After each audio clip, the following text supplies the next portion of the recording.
आप सभी लोगों को बहुत बहुत नमस्कार। और बताइए भैया, क्या हाल चाल है? एकदम बढ़िया है? कोई दिक्कत? चलिए, आज हम लोगों का टारगेट क्या है? आज का लक्ष्य क्या है? Corona discharge. कोरोना डिस्चार्ज क्या है? चालक कुचालक क्या है? इसके बाद आवेशन क्या है? Charging of a body. आवेशन मतलब किसी वस्तु को आवेशित कैसे किया जाता है। फिर आपका कूलाम का नियम, loss of coulomb.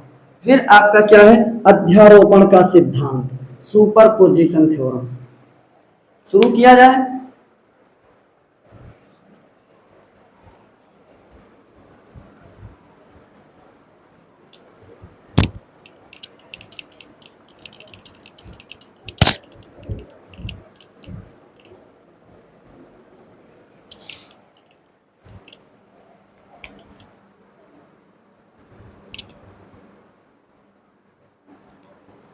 Corona discharge.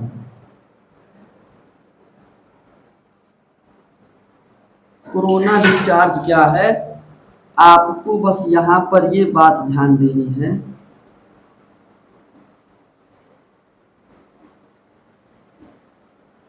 Corona discharge ये बताया जा रहा है। कोरोना डिस्चार्ज करने का मतलब है कि जो आवेश है, एक कूलाम आवेश जब 1 मीटर रेडियस के गोले पर दिया जाएगा।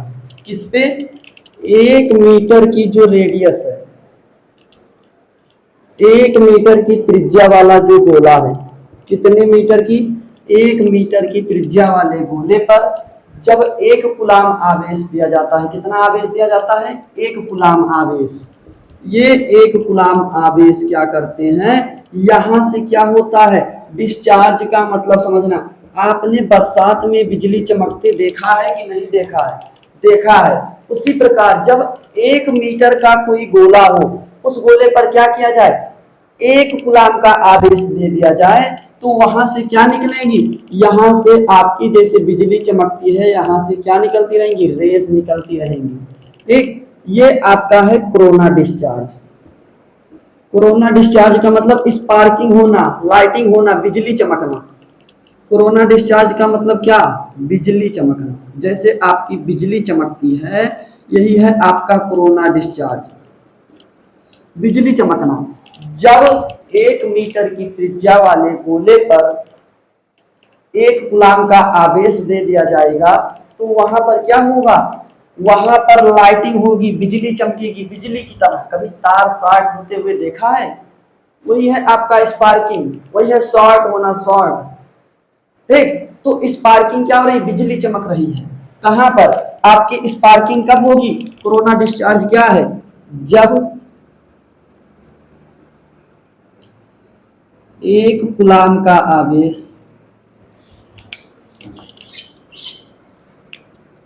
1 कूलाम का आवेश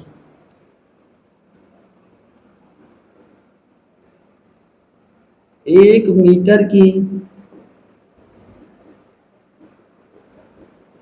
त्रिज्या वाले गोले पर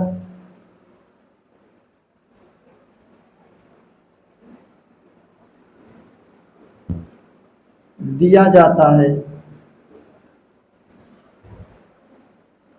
तो स्पार्किंग होती है। स्पार्किंग का मतलब बिजली चमकती है।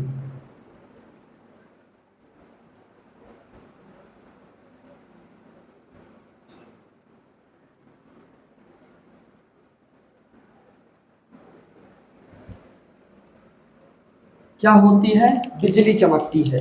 ये है आपका कोरोना डिस्चार्ज। कोरोना डिस्चार्ज क्या है? जब 1 कूलाम का आवेश 1 मीटर की त्रिज्या वाले गोले पर दिया जाएगा तो यहां से क्या निकलेंगी? ऊर्जा निकलेगा, बिजली चमकेगी। यही है कोरोना डिस्चार्ज। क्या है? Corona discharge. कोरोना डिस्चार्ज क्या है? ध्यान से देखना। 1 मीटर की त्रिज्या का गोला है। कितने मीटर की त्रिज्या का गोला है? 1 मीटर त्रिज्या का गोला है। उस 1 मीटर की त्रिज्या वाले गोले पर क्या किया जाएगा? 1 कूलाम आवेश दिया जाएगा। यहां पर केवल 1 कूलाम आवेश का मतलब है कि ये आपका बहुत बड़ा आवेश है। क्या है? बहुत बड़ा आवेश है।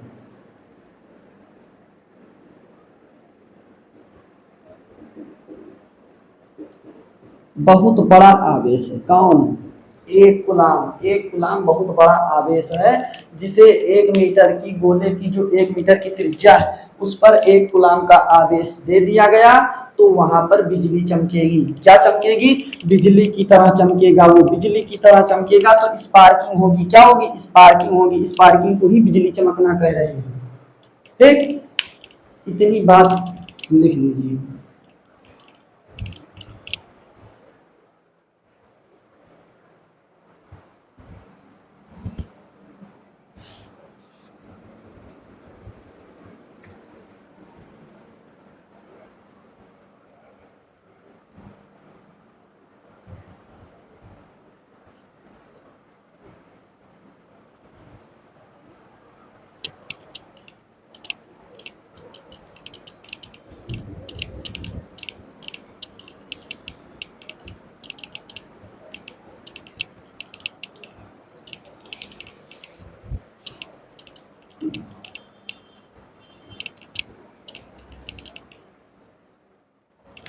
अब है आपकी अगली हेडिंग चालक। चालक, कुचालक।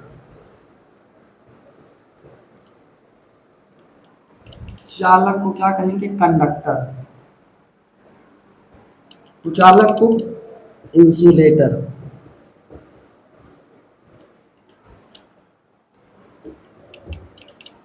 चालक के बारे में समझना। चालक क्या है?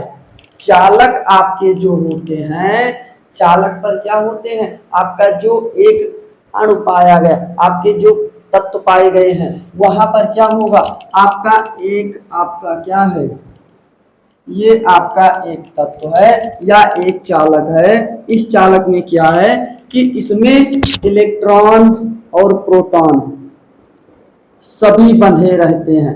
इसका जो इलेक्ट्रॉन है, प्रोटॉन है, ये आपके क्या होते हैं? एक दूसरे के साथ बंधे रहते हैं। और इसमें इसकी एक खास प्रॉपर्टी है। उस प्रॉपर्टी क्या है कि इसमें क्या होते हैं? मुक्त इलेक्ट्रॉन पाए जाते हैं। कौन पाया जाता है? चालक में मुक्त इलेक्ट्रॉन पाए जाते हैं। मुक्त इलेक्ट्रॉन पाए जाते हैं।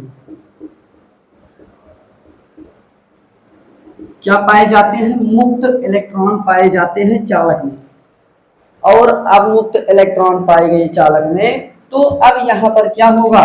चालक में जब कोई आवेश दिया जाएगा, तो आप बताइए, आप सोचना कि जब कोई चालक है उस पर आपने क्या किया? आवेश दिया, तो आवेश उसकी सतह पर रहेगा कि उसके वॉल्यूम में रहेगा, उसके आयतन में रहेगा? आवेश कहाँ रहेगा? उसके आयतन में रहेगा कि उसके सतह पर रहेगा? तो जब आवेश आपका कहां पर दिया जाएगा? चालक को दिया जाएगा, तो उसका जो इलेक्ट्रॉन है, जो आवेश है, आवेश जब चालक को दिए जाते हैं,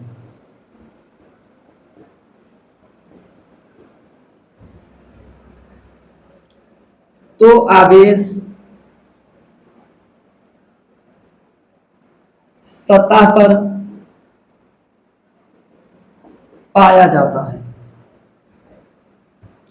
आपने इस चालक को एक आवेश दिया, अब ये आवेश कहाँ पाया जाएगा? इसकी सतह पर पाया जाएगा। कहाँ पाया जाएगा? इसकी सतह पर पाया जाएगा। इसके आयतन में क्या होते हैं? बंधे हुए इलेक्ट्रॉन पाए जाते हैं।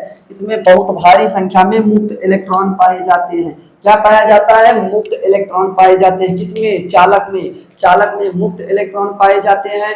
और चालक में क्या होता है? जब आवेश दिया जाएगा, किसी चालक को आवेशित किया जाएगा, तो आवेश के कण कहाँ रहेंगे? चालक की सतह पर पाए जाते हैं। जब आपका चालक को क्या दिया जाएगा? आवेश दिया जाएगा, तो आवेश चालक की सतह पर पाए जाते हैं, ना कि चालक की आयतन में पाए जाते हैं। आयतन में इसके मुक्त इलेक्ट्रॉन पाए जा रहे हैं। कहां पर? आयतन में मुक्त इलेक्ट्रॉन पाए जाएंगे, लेकिन चालक के जो इलेक्ट्रॉन है, जो एक्स्ट्रा आवेश दिया गया है, वो इसकी सतह पर पाया जाता है। इसकी सतह पर पाया जाएगा। और आपने जो पढ़ा है कि चालक क्या होते हैं? इलेक्ट्रॉन को आसानी से त्याग देते हैं। चालक में इलेक्ट्रॉन की गति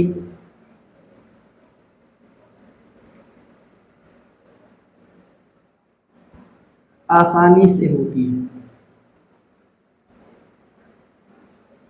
अगला पॉइंट क्या है कि जो चालक होते हैं, चालक उष्मा और किसका भैया, उष्मा और क्या, इलेक्ट्रिसिटी का, बिजली का क्या होता है, चालक होता है।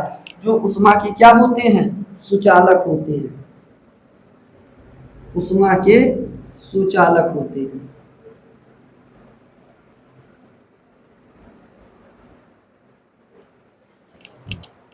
अब है आपका इंसुलेटर, कुचालक। क्या, कुचालक। कुचालक क्या होते हैं, इसमें फ्री इलेक्ट्रॉन नहीं पाए जाते हैं, इसमें मुक्त इलेक्ट्रॉन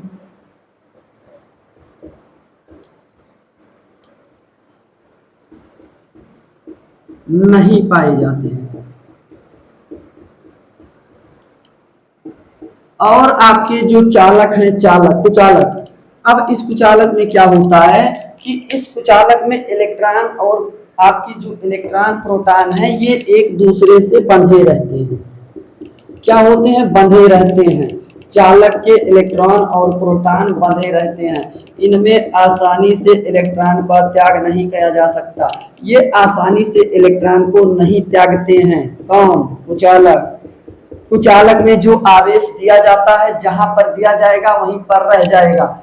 जब कुचालक को आवेश दिया जाएगा तो आवेश कहाँ रह जाएगा, वहीं पर रह जाएगा, कहीं पर नहीं जाएगा। लेकिन आपकी जो चालक है, इसे कहीं पर भी इलेक्ट्रॉन दिया जाए, कहीं पर भी आवेश दिए जाए तो इसका आवेश इसकी सतह पर डिस्ट्रीब्यूट हो जाता है, इसकी सतह पर फैल जाता है। लेकिन कुचालक को कहीं पर इलेक्ट्रॉन दिया गया, आवेशित किया गया, तो जहां पर आवेशित किया गया है वहीं पर ही वो आवेशित रहेगा, वहीं पर आवेशित रहेगा, ना कि वो क्या होगा कि उसकी सतह पर फैलेगा। तो इसमें क्या होगा आपका, इसे इस तरह आवेश देने पर आवेश इसकी उसी सतह पर रह जाता है।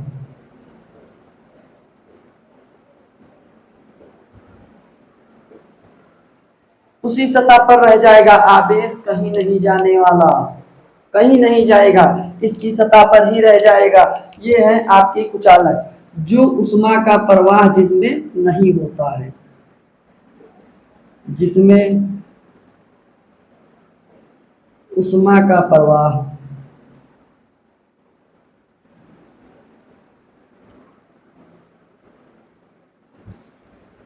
नहीं होता है, जिसमें उष्मा का प्रवाह नहीं होता है, किसमें, कुचालक में। लेकिन चालक में क्या होता है, मुक्त इलेक्ट्रॉन पाए जाते हैं, आवेश जब दिया जाएगा तो इसकी सतह पर चले जाते हैं आवेश। चालक में इलेक्ट्रॉन को आसानी से गति कराया जाता है और इसमें उष्मा का प्रवाह होता है। लेकिन आपके कुचालक में क्या होता है, कुचालक में कि यहाँ पर मुक्त इलेक्ट्रॉन नहीं पाए जाते हैं, इलेक्ट्रॉन मुक्त नहीं पाए जा रहे हैं, तो इलेक्ट्रॉन को मुक्त कराना क्या है, आसान नहीं है, आसानी से इलेक्ट्रॉन का त्याग नहीं कराया जा सकता है। और इसमें जब आपका आवेश दिया जाएगा, जैसे ये आपका एक क्या है, कुचालक है, इस पर 5 कूलाम का आवेश दिया गया, तो ये 5 कूलाम का आवेश यहीं पर रह जाएगा। लेकिन इसे 5 कूलाम का आवेश दिया गया तो इसका 5 कूलाम का आवेश इसकी सतह पर क्या होगा, फैल जाएगा। और लेकिन आपका ऐसा कुचालक में नहीं होता है। ये है आपके चालक और कुचालक। ये बात समझ में आई, लिख लीजिए इसे।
अब है आपका आवेशन। आवेशन क्या है? चार्जिंग ऑफ अ बॉडी, किसी वस्तु को आवेशित करना।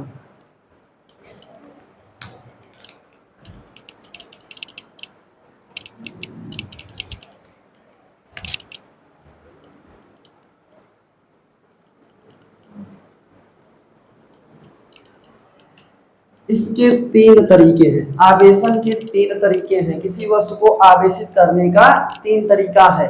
पहला तरीका है घर्षण के द्वारा, दूसरा है चालन के द्वारा, तीसरा तरीका है इंडक्शन के द्वारा। किसके द्वारा? उत्प्रेरण के द्वारा, प्रेरण के द्वारा, इंडक्शन के द्वारा। आपको दो तरीके बताए जाएंगे, तीसरा तरीका आपको नेक्स्ट वीडियो में बताया जाएगा। आपके दो तरीके क्या है? एक है पहला घर्षण के द्वारा,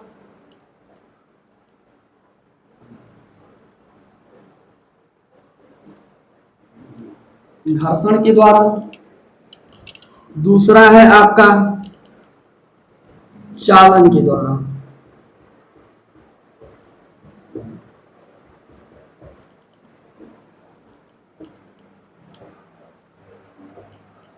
बाई फ्रिक्शन,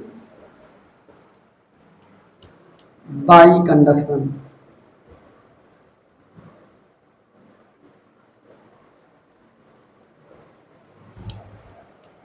अब आप समझना घर्षण के द्वारा कैसे आवेश को, किसी वस्तु को आवेशित किया जाएगा। घर्षण का जो है, यहाँ पर आपको ये बात ध्यान देनी है, जो इम्पोर्टेंट बात है आपकी, इम्पोर्टेंट बात यह है कि घर्षण के द्वारा कुचालक वस्तुओं का, कौन सी वस्तु का? कुचालक वस्तुओं को आवेशित किया जाता है। किस वस्तु को आवेशित किया जाएगा? कुचालक वस्तुओं को आवेशित किया जाएगा। किसके द्वारा? घर्षण के द्वारा। घर्षण के द्वारा कुचालक वस्तुओं को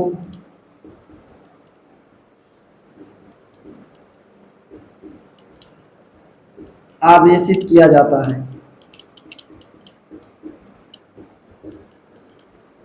घर्षण के द्वारा किसे आवेशित किया जाता है? कुचालक वस्तुओं को आवेशित किया जाता है। अब कुचालक क्या है? जिसमें आपका मुक्त इलेक्ट्रॉन नहीं पाए जाते हैं, जिनमें आवेश दिया जाता है तो वो आवेश कहीं नहीं जाते, जिस जगह पर दिया गया है वहीं पर आवेश रह जाएंगे, आवेश कहीं नहीं जाने वाला है।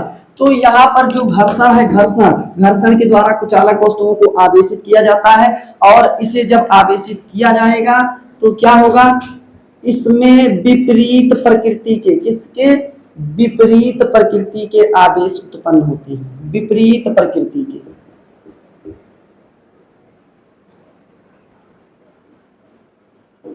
विपरीत प्रकृति के आवेश उत्पन्न होते हैं। अब विपरीत प्रकृति का मतलब, एक कुचालक वस्तु, आप बात समझना, कुचालक वस्तुओं में आपका क्या होता है? घर्षण के द्वारा आवेशित की जाती है। और जब इसे आवेशित किया जाएगा तो यहाँ पर क्या होगा? विपरीत प्रकृति के आवेश उत्पन्न होंगे। किस प्रकृति के आवेश उत्पन्न होंगे? विपरीत प्रकृति का आवेश उत्पन्न होगा। विपरीत प्रकृति का आपने बहुत प्रैक्टिकल किया होगा, जहां पढ़ाया जाता है, यही पढ़ाया जाता है कि आप पेन लीजिए और इसे रब करिए। अरे ये बताइए, क्या उष्मा का कुचालक है कि सुचालक है? ये उष्मा का कुचालक है, जिसमें उष्मा का प्रवाह नहीं पाया जाता है, जिसमें आपकी बिजली नहीं प्रवाहित की जा सकती है। ये आपकी क्या है? ये आपकी कुचालक वस्तु है। और आपका बाल क्या चालक है? चालक नहीं है आपका बाल, ये भी कुचालक है। अब क्या होगा? आप क्या करिए, आप क्या करेंगे, इसे क्या करिए, ऐसे रबड़ करते रहिए, घर्षण करते रहिए। अब घर्षण करने के बाद क्या होगा? ये देखेंगे तो ये क्या करेगा? पेपर के कण को अपनी तरफ आकर्षित करेगा। अपनी तरफ आकर्षित किया ना, तो ये आपका जो बाल था ये भी कुचालक, और ये मार्कर ये भी कुचालक। तो घर्षण, और एक बात, आप इसे करने के बाद, घर्षित करने के बाद इसे जब करेंगे तो ये अपनी तरफ आवेशित करेगा, अपनी तरफ खींचेगा। खींच रहा है ना? कैसे खींचेगा? समान प्रकृति के आवेश क्या करते हैं? प्रतिकर्षित करते हैं। विपरीत प्रकृति के आवेश आकर्षित करते हैं। तो यहाँ पर क्या है? विपरीत प्रकृति का आवेश आ रहा है। आप जब जो कुचालक वस्तुओं को क्या करेंगे? घर्षित करेंगे, घर्षण करेंगे, तो दोनों आवेशित वस्तुओं से जो आपकी कुचालक वस्तुएं हैं, एक पर इलेक्ट्रॉन क्या होगा, ज्यादा होगा, एक पर इलेक्ट्रॉन कम होगा, दोनों वस्तुएं आवेशित हो जाएंगी, लेकिन एक दूसरे को क्या करेंगी, आकर्षित करेंगी। काहे आकर्षित करेंगी, क्योंकि उस पे क्या होता है, विपरीत प्रकृति के आवेश पाए जाते हैं। किस प्रकृति का आवेश पाया जाता है, विपरीत प्रकृति के आवेश पाए जाते हैं। किस पर, घर्षण के द्वारा जब क्या किया जाएगा, आवेश उत्पन्न किया जाएगा। ये बात समझ में आई, घर्षण के द्वारा उत्पन्न किया जाएगा, कुचालक वस्तुओं के लिए उपयोग किया जाता है और इसमें विपरीत प्रकृति के आवेश उत्पन्न होते हैं। अब यहां पर है चालन के द्वारा, मतलब कंडक्शन के द्वारा। ये आपका केवल चालक के लिए, सुचालक वस्तुओं के लिए उपयोग किया जाता है। किसके लिए,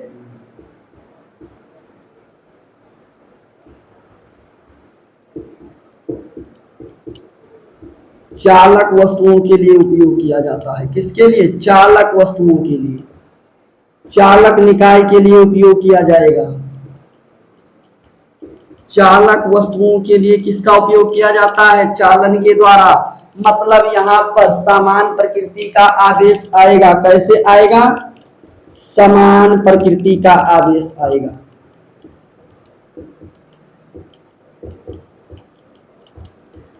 समान प्रकृति के आवेश आते हैं। किस पर, चालन के द्वारा। जब चालन के द्वारा किसी वस्तु को आवेशित किया जाएगा, किसी निकाय को आवेशित किया जाएगा, तो वहां पर समान प्रकृति के आवेश आएंगे। मतलब आप समझना, यहां पर क्या है, आपके पास दो वस्तुएं पाई गई। एक वस्तु आपके पास है, एक लोहा इस तरफ पाया गया और एक तरफ स्टील पाई गई। अब इसमें क्या किया गया, यहाँ पर जो आवेशित किया गया, इसे क्या किया गया, 5 कूलाम दिया गया। तो 5 कूलाम दिया गया है, तो इसे, ये अनावेशित वस्तु है जिस पर कोई आवेश नहीं है। इन दोनों को एक साथ संपर्क कराया जाएगा, टच करा दिया जाएगा, तो दोनों पर आवेश क्या होंगे, बराबर हो जाएंगे। जितना आवेश इस पर उतना आवेश इस पर, दोनों पर आवेश बराबर हो जाएंगे। मतलब इस पर धन आवेश था तो क्या इस पर ऋण आवेश आएगा, दोनों को टच कराने पर, नहीं, दोनों पर आपका क्या आएगा, धन आवेश आएगा। जब एक वस्तु आपकी क्या है, आपकी क्या है, यहाँ पर आवेशित है, इस पर प्लस चार्ज पाया गया, प्लस आवेश पाया गया, धनात्मक पाया गया, इस पर कुछ नहीं पाया गया। जब इन दोनों को टच कराया जाएगा, दोनों को टच करा दिया गया, तो दोनों के आवेश जो है, इसका आवेश इस पर चला जाएगा। मतलब इस पर जो आवेश था वही आवेश तो आया है कि कहीं और से आया है, यहीं से आया है, यहीं से, मतलब यहां से यहां पर आवेश चला गया, दोनों आवेश आ गए। तो जो आवेश इसके पास था वही तो दिया है, किसके द्वारा, चालन के द्वारा। चालन के द्वारा आवेशित कहां होती है वस्तु, चालक वस्तुओं में। केवल चालन के द्वारा आवेशित वस्तुएं ही आवेशित होती हैं, और ये समान प्रकृति का आवेश बनाता है। किस प्रकृति का आवेश बनाएगा, समान प्रकृति का आवेश बनाएगा, ये बात ध्यान रखना।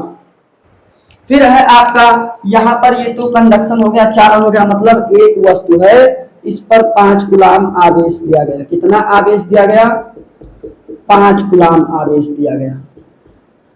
कितना आवेश दिया गया है, 5 कूलाम आवेश। अब यहां पर एक दूसरा गोला है जिस पर कोई आवेश नहीं है।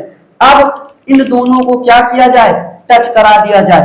अब इसे, इस गोले को इस गोले के साथ टच करा दिया जाए तो क्या होगा, इस पर जो आवेश है 5 कूलाम, इन दोनों को टच कराने के बाद ये वाला गोला और ये वाला गोला, दोनों को क्या किया जाए, अलग कर दिया जाए। अब इस पर क्या होगा, 2.5 कूलाम आवेश इस पर होगा और 2.5 कूलाम आवेश इस पर होगा। मतलब क्या हुआ, समान प्रकृति के आवेश आए हैं, किसके द्वारा, चालन के द्वारा। ये समान प्रकृति का आवेश उत्पन्न करता है। बस इतना लिख दीजिए।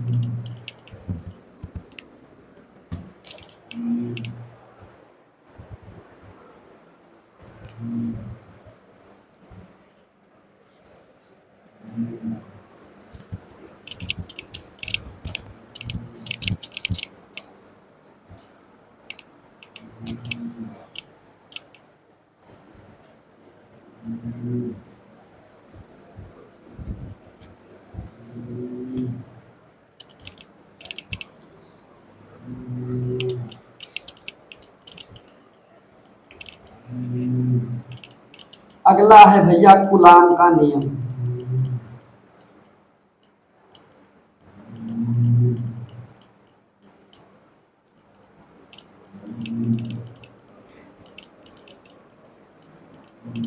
Law of coulomb.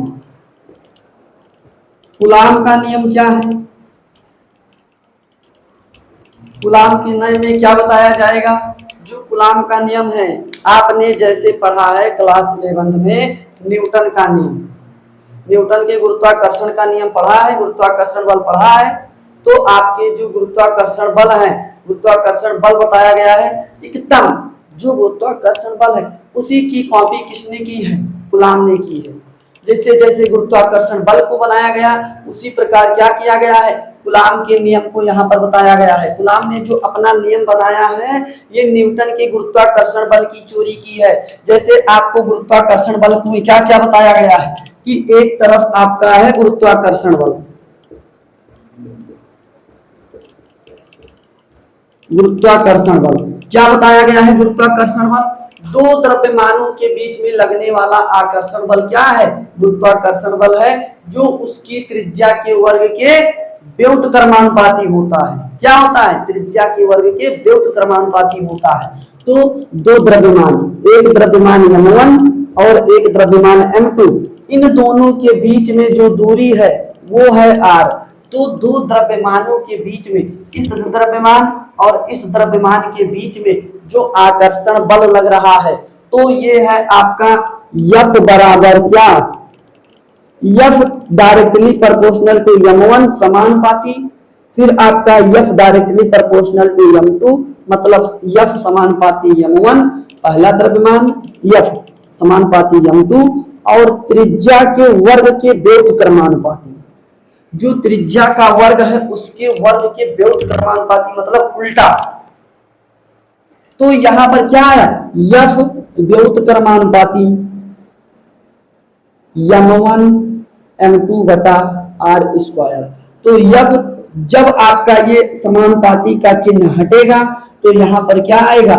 एक नियतांक आएगा। क्या आएगा? नियतांक आएगा g m1 m2 बटा r स्क्वायर।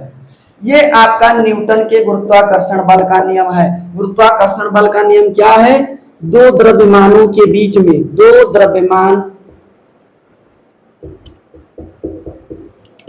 द्रव्यमानों के बीच में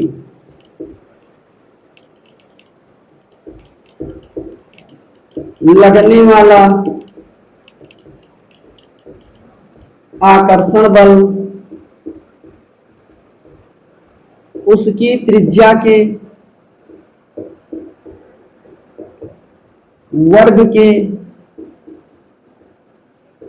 व्युत्क्रमानुपाती होता है।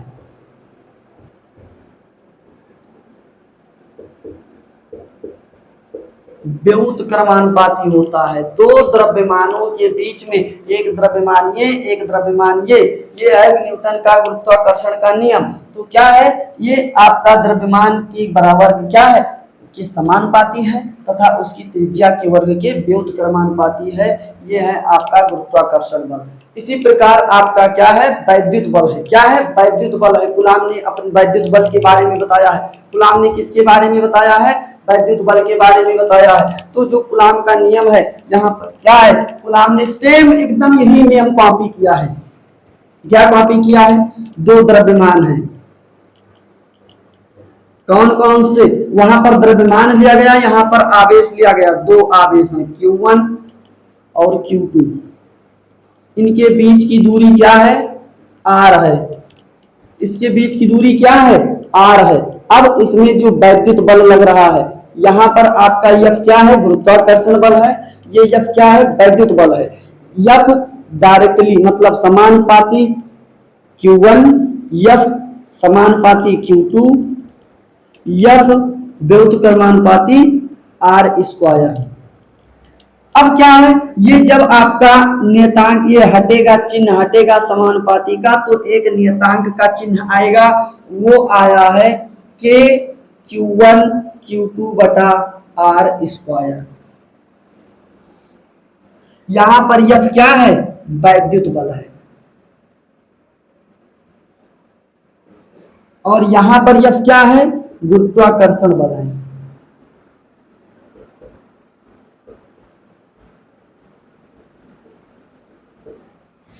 तो आप कूलाम के नियम में जो आपका वैद्युत बल है उसकी परिभाषा कैसे देंगे, परिभाषा देखना, दो आवेश के बीच में लगने वाला, आवेश दो प्रकार का होता है, द्रव्यमान एक प्रकार का था तो केवल हमने आकर्षण बल बोला है, क्या बोला है, आकर्षण बल बोला है। लेकिन आपका जो आवेश है ये दो प्रकार का है, कितने प्रकार का है, दो प्रकार का है। तो यहाँ पर जो नियम बताए जाएंगे ये कहा जाएगा कि दो आवेशों के बीच में लगने वाला आकर्षण और प्रतिकर्षण बल क्या है, वैद्युत बल है, क्या है, वैद्युत बल है। न्यूटन की बल की, न्यूटन के नियम की चोरी किसने की है, कूलाम ने किया है। तो कूलाम ने अपना नियम बता दिया, कूलाम ने अपना नियम बता दिया इन्हीं के नियम की चोरी करके। क्या कहा कि जैसे कहा दो यहां पर द्रव्यमान है तो यहां पर आवेश होगा, दो आवेशों के बीच में, दो आवेशों के बीच में लगने वाला आकर्षण तथा प्रतिकर्षण बल, आकर्षण तथा प्रतिकर्षण बल तथा दोनों के बीच की दूरी, क्या, दोनों के बीच की दूरी, ये वर्ग के व्युत्क्रमानुपाती, ये है ना दोनों के बीच की त्रिज्या के वर्ग के व्युत्क्रमानुपाती। तो या फिर यहाँ पर त्रिज्या ना करके क्या कर लिया जाए, दूरी के वर्ग के व्युत्क्रमानुपाती। तो आकर्षण तथा प्रतिकर्षण बल तथा दोनों आवेश की, दोनों आवेश के वर्ग के व्युत्क्रमानुपाती होता है।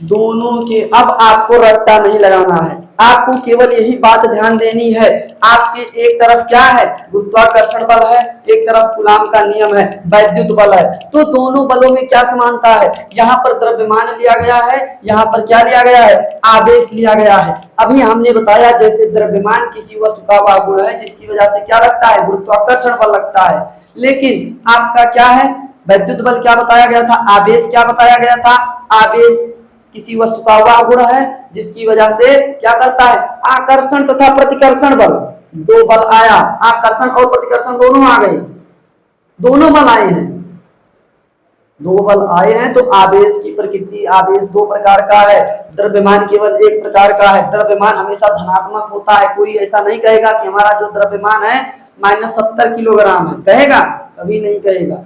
लेकिन आवेश -10 कूलाम, +10 कूलाम, -20 कूलाम होता है ना। हाँ, तो आपके जो आवेश हैं ये आपके विपरीत प्रकृति के हैं और समान प्रकृति के हैं, मतलब आवेश क्या है, दो प्रकार का है। तो यहाँ पर दो बल लगेगा, आकर्षण बल तथा प्रतिकर्षण बल, आकर्षण और प्रतिकर्षण बल तथा दोनों के आवेशों की जो दूरी है, दूरी के वर्ग की, भैया क्या है, दूरी के वर्ग के, दूरी के वर्ग के व्युत्क्रमानुपाती है। व्युत्क्रमानुपाती का मतलब उल्टा, इनवर्स में। व्युत्क्रमानुपाती कब पढ़ा जाएगा, जब कोई उसके उल्टा रहेगा और वर्ग लगा है। तो ये है आपका कूलाम का नियम। कूलाम, अब यहाँ पर जी क्या है, यूनिवर्सल कांस्टेंट है, ये आपका क्या है, सर्वव्यापी नियतांक है।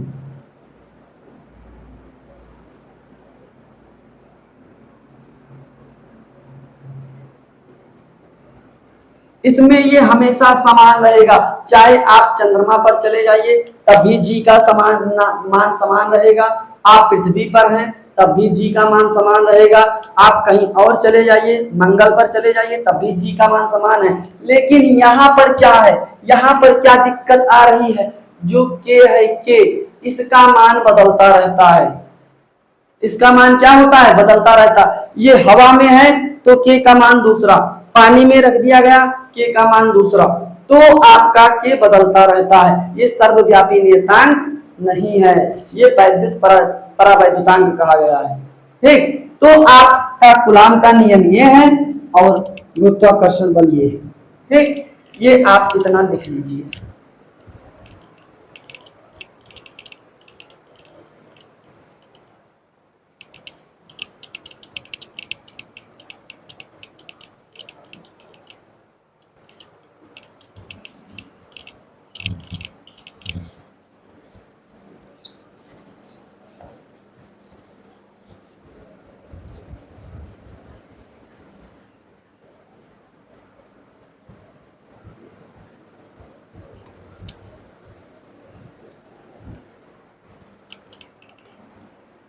अब आप गुरुत्वाकर्षण बल और जो वैद्युत बल है दोनों बल में तुलना करिए। क्या है वैद्युत बल, वैद्युत बल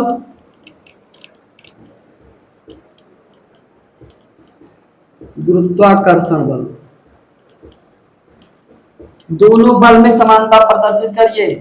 दोनों बलों में समानता प्रदर्शित करनी है तो बात समझना आप। इसका पहला पॉइंट क्या है, ये आवेशों के बीच में लगता है। किसके बीच में लगता है, आवेशों के बीच में लगता है।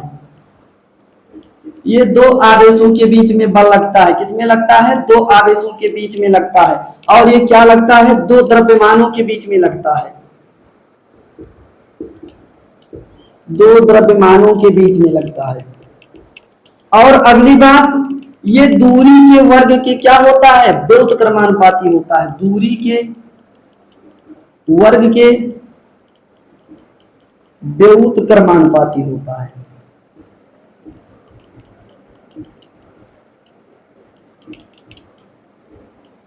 और ये भी क्या होता है, दूरी के वर्ग के व्युत्क्रमानुपाती होता है।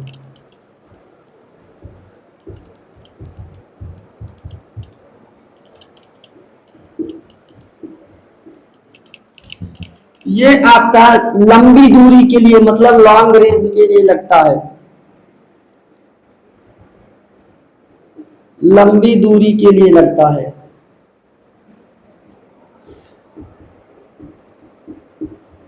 और ये भी आपका क्या है, लंबी दूरी के लिए लगता है।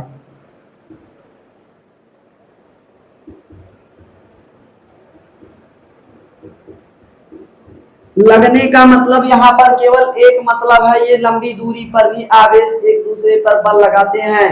और द्रव्यमान पृथ्वी और सूर्य कितनी दूरी पर है तब भी इनके बीच में गुरुत्वाकर्षण बल लग रहा है। दो पिंडों के बीच में लगने वाला आकर्षण बल क्या है, गुरुत्वाकर्षण बल है। पृथ्वी और चंद्रमा के बीच में जो बल लग रहा है गुरुत्वाकर्षण बल है।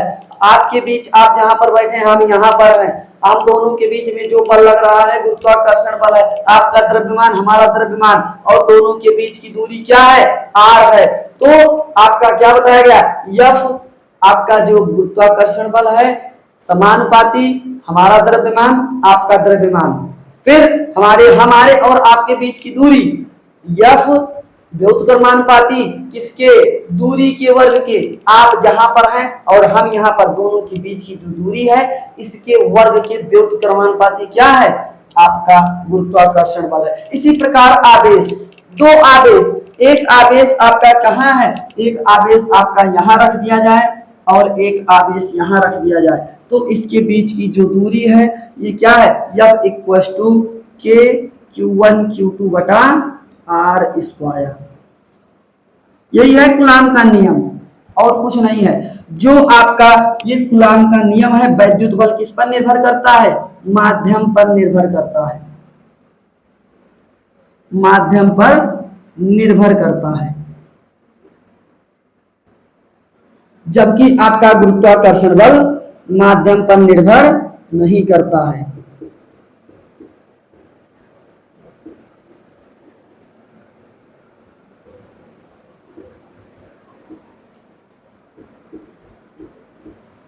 माध्यम पर निर्भर नहीं करता है। गुरुत्वाकर्षण बल, वैद्युत बल, वैद्युत बल क्या है आपका, दो आवेशों के बीच में लगने वाला आकर्षण तथा प्रतिकर्षण बल क्या है, जो उसकी दूरी के वर्ग के व्युत्क्रमानुपाती होता है, वैद्युत बल है। गुरुत्वाकर्षण बल क्या है, दो द्रव्यमानों के बीच में लगने वाला आकर्षण बल जो उसकी दूरी के वर्ग के व्युत्क्रमानुपाती होता है, क्या है आपका गुरुत्वाकर्षण बल है। वैद्युत बल में बताया गया आपका क्या है, ये दो आवेशों के बीच में लगता है, गुरुत्वाकर्षण बल दो द्रव्यमानों के बीच में लगता है, ये दूरी के वर्ग के व्युत्क्रमानुपाती होता है, लंबी दूरी के लिए लगता है, और फिर बताया गया ये माध्यम पर निर्भर करता है, लेकिन आपका जो गुरुत्वाकर्षण बल है ये माध्यम पर निर्भर नहीं करता है। ये था आपका क्या, गुरुत्वाकर्षण बल और वैद्युत बल। कोई दिक्कत यहां तक? कोई दिक्कत नहीं है ना? इतना लिख लीजिए।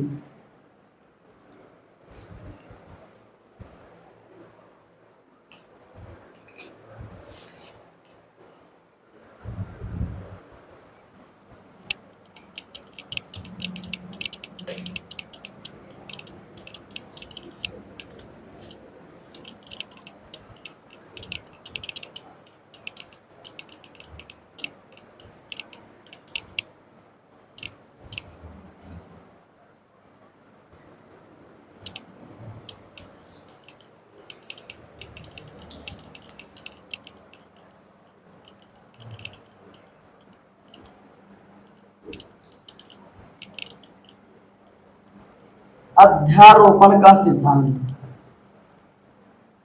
अध्यारोपण का सिद्धांत, सुपरपोजिशन थ्योरम।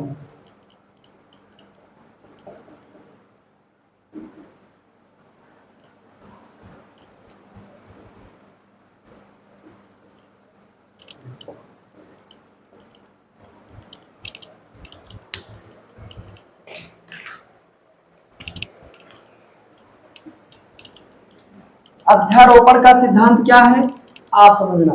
दो आवेश, मतलब एक आवेश यहां पर रखा है Q1 आवेश, अब इसके पास कोई दूसरा Q2 आवेश आया, तो इसने क्या किया कि आपका जो Q1 और Q2 आवेश है, ये आवेश जितना बल इस पर लगा रहा था उतना बल ही लगाएगा।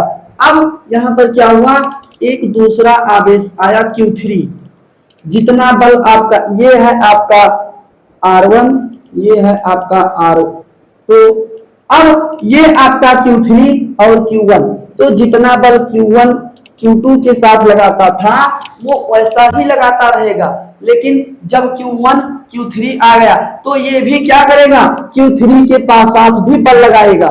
फिर आपका एक आया Q4, तो ये भी उसके साथ उतना ही बल लगाएगा। Q4 आया, Q5 आया, ये जितना बल लगा रहा था इसके साथ, मतलब अध्यारोपण का सिद्धांत क्या है, एक आवेश दूसरे आवेश पर जितना बल लगा रहा था वो उतना बल ही लगाएगा, चाहे कोई तीसरा आवेश आ जाए, चौथा आवेश आ जाए, इसके जीवन में कोई परिवर्तन नहीं होने वाला है, कोई परिवर्तन नहीं होगा।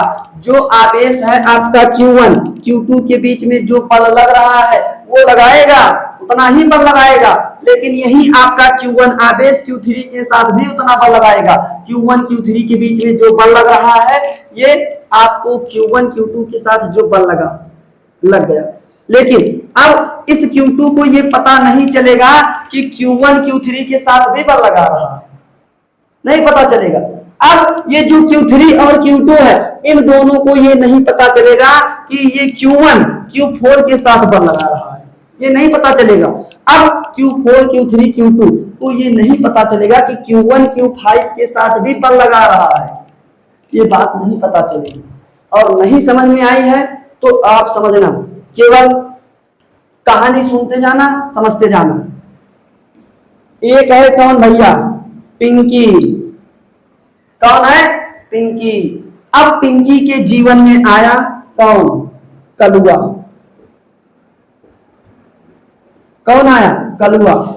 पिंकी के जीवन में आया कलुआ। अब पिंकी इतना टैलेंटेड है कि वो कलुआ के साथ क्या कर रही है, कलुआ से कहा हाय कलुआ, आई एम पिंकी।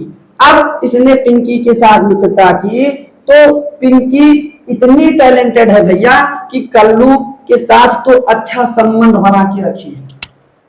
पिंकी कल्लू के साथ अच्छा संबंध बना के रखी, कोई दिक्कत नहीं है। लेकिन पिंकी को फिर एक आया पप्पू। कौन आया, पप्पू। अब पिंकी के जीवन में आया पप्पू, तो पिंकी कह रही hi Pappu, I am Pinky, I like you, ये कह रही है पिंकी। लेकिन ये बात कल्लू को नहीं पता। पिंकी इतनी टैलेंटेड कि ये पप्पू से बातचीत कर रही है, ये इसे कल्लू को नहीं पता है, कल्लू को नहीं पता है पिंकी पप्पू के साथ बात कर रही है, नहीं पता है। ये पिंकी का टैलेंट है। किसका टैलेंट है? पिंकी का टैलेंट है। अब पप्पू के बाद पिंकी के जीवन में एक और आए हैं जिनका नाम है क्या भैया? रामलाल। पिंकी के जीवन में आया रामलाल। अब पिंकी फिर क्या हुई? रामलाल से कहा, hi Ramlal, I am Pinky, I like you.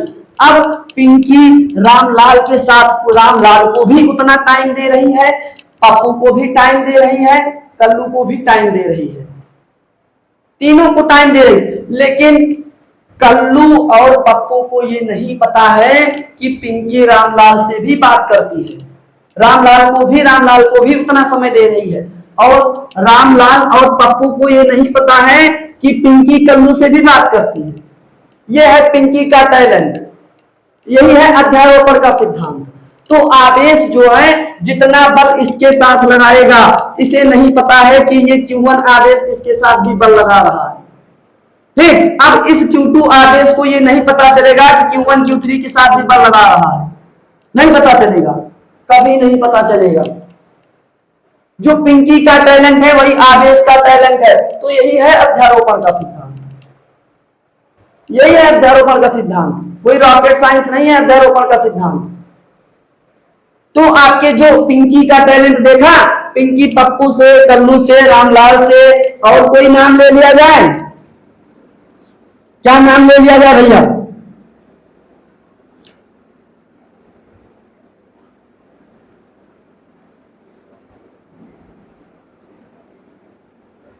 Mewalal ले लिया जाए। पिंकी के जीवन में आए मेवालाल। अब मेवालाल को भी पिंकी उतना टाइम दे रही है जितना रामलाल को, पप्पू को, कल्लू को, और इन तीनों को नहीं पता है कि पिंकी मेवालाल से भी बात करती है, ये नहीं पता है। तो पिंकी का टैलेंट यही है, आवेश का टैलेंट, यही है आपका अध्यारोपण का सिद्धांत। तो अध्यारोपण के सिद्धांत में क्या लिख सकते हैं भैया? एक आवेश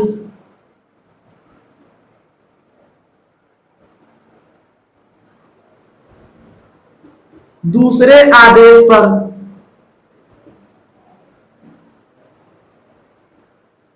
जितना बल लगाता है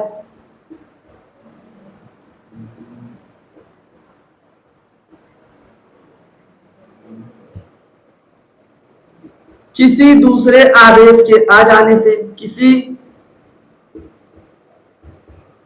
अन्य आवेश के आ जाने से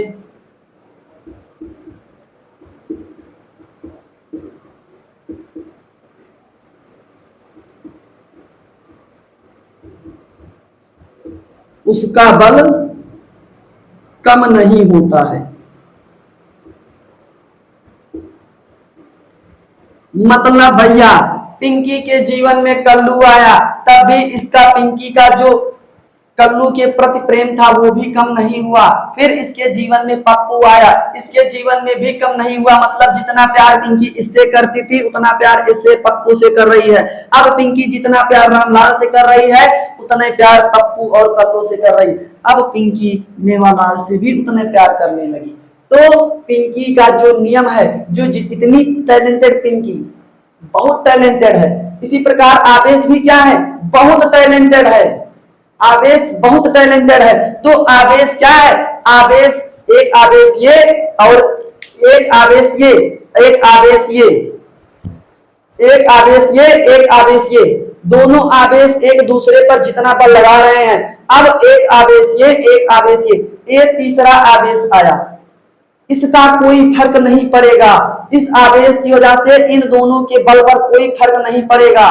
ठीक, अब ये जो आपका आवेश है, इन दोनों के बीच में जो बल लग रहा है, ये आवेश दोनों के बीच में जो बल लग रहा है, इस आवेश के आ जाने से कोई परिवर्तन नहीं होगा, कभी नहीं होगा, कोई दिक्कत नहीं है। अब इसके बाद कोई चौथा आवेश आ जाए, एक आपका आवेश और आया, एक आवेश ये आया, इधर आया, एक आवेश इधर आया। अब ये दोनों आवेश एक दूसरे पर जितना बल लगा रहे हैं, दोनों पर कोई फर्क नहीं। अब एक तीसरा आवेश आया, ये तीसरा आवेश आ गया। ठीक, अब ये आवेश इस पर जितना बल लगा रहा था उतना ही बल लगाएगा, लेकिन एक तीसरा आवेश ये आया। अब ये आवेश इस पर भी उतना बल लगाएगा और इस आवेश को नहीं पता चलेगा कि ये आवेश इसके साथ भी बल लगा रहा है। यही है अध्यारोपण का सिद्धांत। पिंकी का टैलेंट, आवेश का टैलेंट। ठीक, अध्यारोपण का सिद्धांत समझ में आया? यही है अध्यारोपण का सिद्धांत। बात समझ में आई? पूरी बात समझ में आई? चलो,